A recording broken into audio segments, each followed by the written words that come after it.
Matthew 23, verse 1. Then Jesus spoke to the multitudes and to his disciples. మత్తయి సువార్త 23వ అధ్యాయం మనం చూసినట్లయితే అప్పుడు యేసు జనసమూహములతోనూ తన శిష్యులతోనూ ఇట్లా నేను.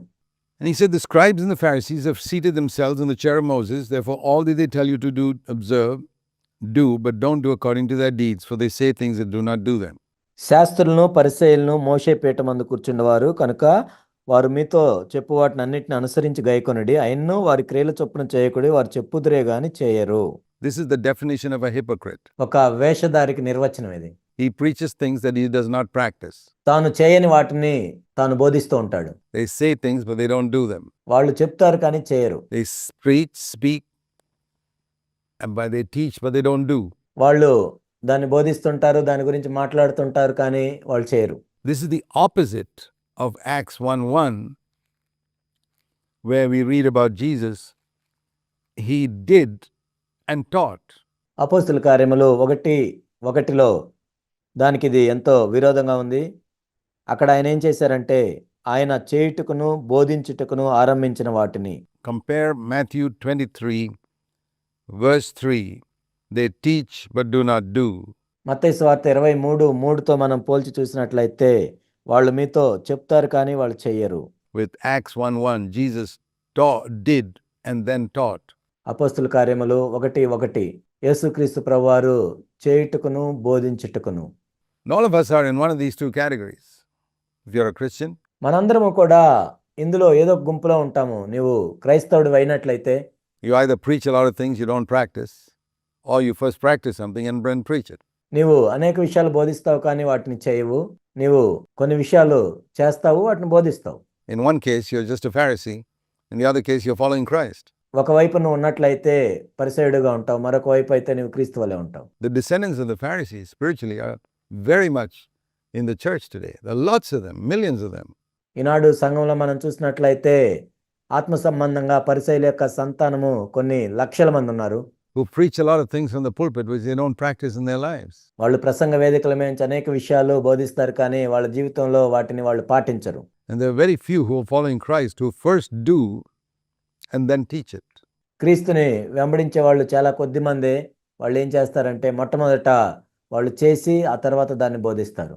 Who decide that they'll never teach what they haven't done or what they're not aspiring to do and accomplish. వాళ్ళు చేయని దాన్ని బోధించకూడదు అని వాళ్ళు నిర్ణయం తీసుకుంటారు. లేక ఏదైతే వాళ్ళు చేయదలుచుకున్నారో, ఎక్కడికైతే వాళ్ళు ముందుకు వెళ్ళదలుచుకున్నారో దాన్ని మాత్రమే వాళ్ళు బోధిస్తారు. The other thing I want you to notice here is that the Pharisees had a couple of good qualities. ఈ అధ్యాయంలో మనం చూసినట్లయితే నేను గమనించింది ఏంటంటే పరిసయ్యులకు కూడా కొన్ని మంచి లక్షణాలు ఉన్నాయి ఇక్కడ. And you see this here in this chapter. It's not everything that was wrong with the Pharisees. There were some good qualities in them. పరిసయ్యుల్లో ఉన్నాయన్నీ చెడ్డ లక్షణాలనే కాదు, వాళ్ళల్లో కొన్ని మంచి లక్షణాలు కూడా ఉన్నాయి. For example, number 1, Jesus said, everything that they tell you to do, do. మొట్టమొదటిగా మనం ఇక్కడ చూసినట్లయితే యేసుక్రీస్తు ప్రభువారు ఏం చెప్పారంటే వారు మీతో చెప్పు వాటిని అన్నిటినీ అనుసరించి గైకొనుడి. Now, Jesus wouldn't say that about the Jehovah's Witnesses or the Seventh-day Adventists. యెహోవా సాక్షుల గురించో, సెవెంత్ డే అడ్వెంటిస్ట్ వాళ్ళ గురించో యేసు ప్రభు ఈ మాటలు చెప్పి ఉండేవాళ్ళు కాదు. So in the Roman Catholics, everything they teach is correct. You can do it. It's not correct.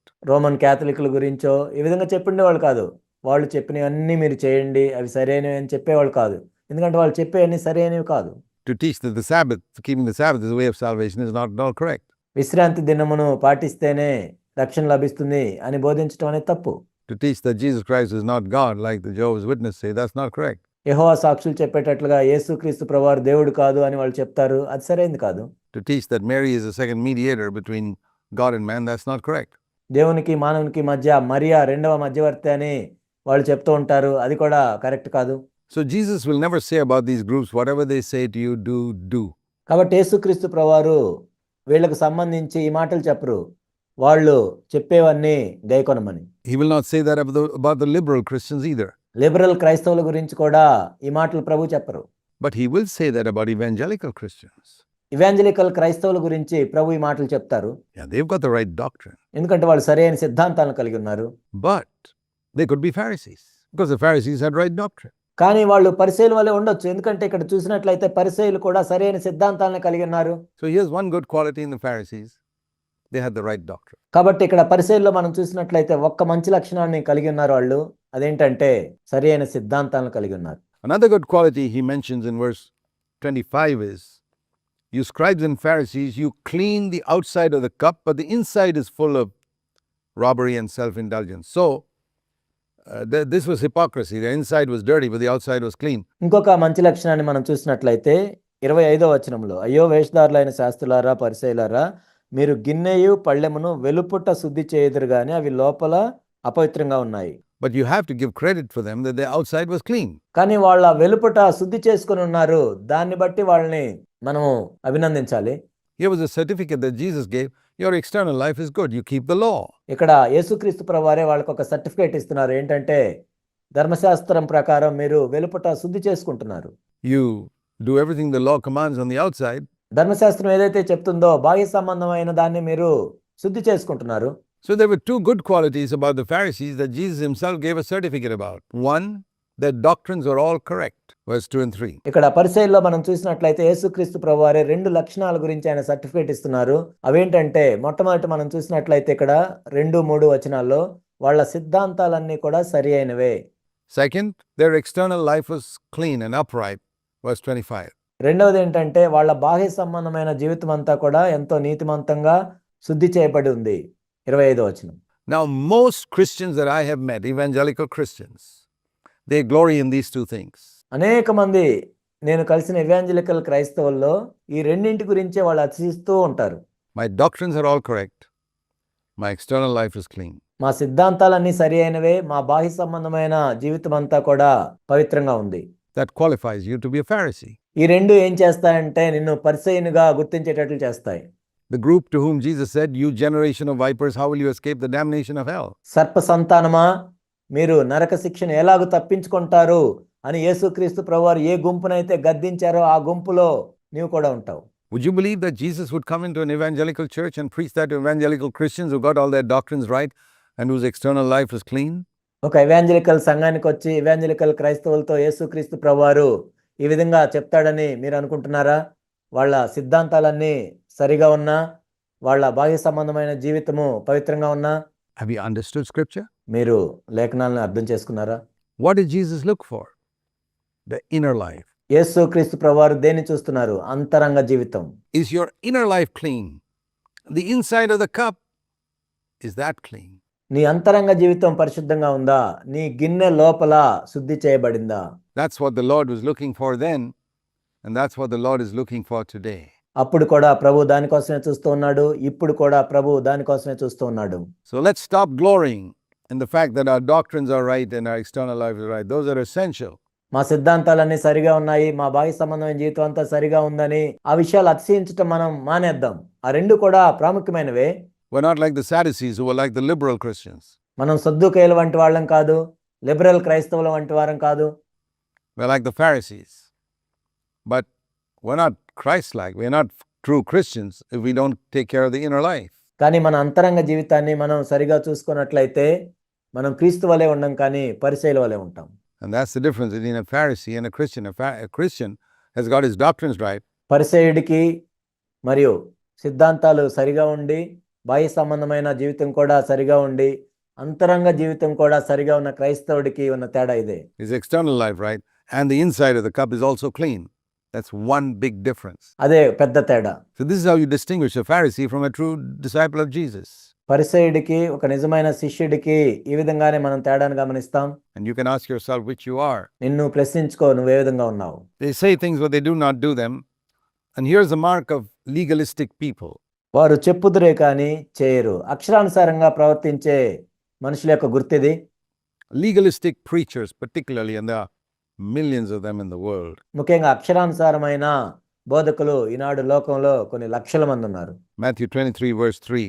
మత్తయి సువార్త 23వ అధ్యాయం 3వ వచనం. They tie up heavy loads. That means they preach such high standards and tell people you must do this. Lay them on men's shoulders.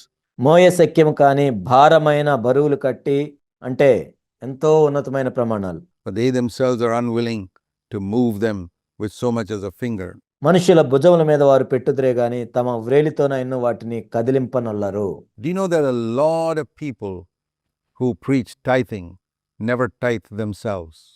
Do you know that? మీకు తెలుసా అనేక మంది దశంభాగాల గురించి బోధించే వాళ్ళు దశంభాగాలు ఏం చెల్లించరు. They don't pay a tithe themselves. They teach other people to pay their tithes, and they are absolute hypocrites. వాళ్ళు దశంభాగాలు చెల్లించరు కానీ వేరే వాళ్ళని దశంభాగాలు చెల్లించమని బోధిస్తారు.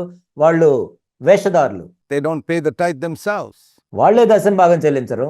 I don't believe tithing is part of New Testament teaching at all. It is abolished with everything under the law. దశంభాగం అనేది కొత్త నిబంధన బోధని నేను నమ్మను. ఎందుకంటే అదంతా కూడా ధర్మశాస్త్రం కింద కొట్టివేయబడింది. Today we don't give 10%, we give whatever we are happy to give. ఈనాడు మనం దశంభాగాన్ని చెల్లించం కానీ మనం సంతోషంగా ఎంత ఇవ్వగలం అంత ఇస్తాం. According to 2 Corinthians 9 verse 7. That's New Covenant teaching. 2 కొరింథీ 9:7 ప్రకారం అది క్రొత్త నిబంధన బోధ. But there are a lot of people, there are millions and millions of pastors and preachers who tell others to tithe. కానీ అనేక మంది లక్షల కోట్ల మంది బోధకులు పాస్టర్లు ఏం చేస్తారంటే వేరే వాళ్ళని దశంభాగాలు చెల్లించమని బోధిస్తూ ఉంటారు. They don't do it themselves. కానీ వాళ్ళే చేయరు. You ask yourself, you who are a person who is very eager to promote tithing, do you give 10% of all your income to God? నిన్ను నువ్వు ప్రశ్నించుకో. దశంభాగం గురించి ఎంతో బోధిస్తుంటావు కదా, నీ రాబడి అంతట్లో నువ్వు దశంభాగాన్ని దేవునికి చెల్లిస్తున్నావా? Everything you earn? నువ్వు సంపాదించే అంతట్లో దశంభాగాన్ని ఇస్తున్నావా? That's a very searching question. Well, even if you do, you're just keeping the law, and I'm not under the law. ఇది నిన్ను నువ్వు శోధించుకునే ప్రశ్న. ఒకవేళ నువ్వు ఆ విధంగా చేసినా కానీ నువ్వు ఇంకా ధర్మశాస్త్రం కింద ఉన్నావని దాని అర్థం. నేను ధర్మశాస్త్రం కింద లేను. And you'll never bring me into bondage to that. You can bring a whole bunch of ignorant Christians who don't know the new covenant and don't know the Bible to obey your laws, but you can't bring me because I know the new covenant. నీవు ఇంకా ఆ దాసత్వం అనే కాడి కిందకి నన్ను తీసుకుని రాలేవు. ఎందుకంటే తెలిసి తెలియని ఆ క్రైస్తవుల్ని వాళ్ళని నువ్వు ఆ బంధకాల్లోకి తీసుకొని రావచ్చు కానీ కొత్త నిబంధన తెలియని వాళ్ళని తీసుకొని రావచ్చు కానీ నన్ను తీసుకొని రాలేవు. ఎందుకంటే నేను కొత్త నిబంధన కింద ఉన్నాను. And it says here, they bind heavy burdens on people and they don't lift them with a finger. మోయ శక్యము కానీ భారమైన బరువులు వాళ్ళు ప్రజల మీద పెడతారు కానీ వాళ్ళు వేలితో కూడా వాటిని కదిలింపరు. That means they've never practiced it themselves and put unrealistic demands on others. దీని అర్థం ఏంటంటే మొట్టమొదట వాళ్ళు పాటించరు కానీ వేరే వాళ్ళకి ఎంతో కష్టమైన డిమాండ్లు పెడుతూ ఉంటారు.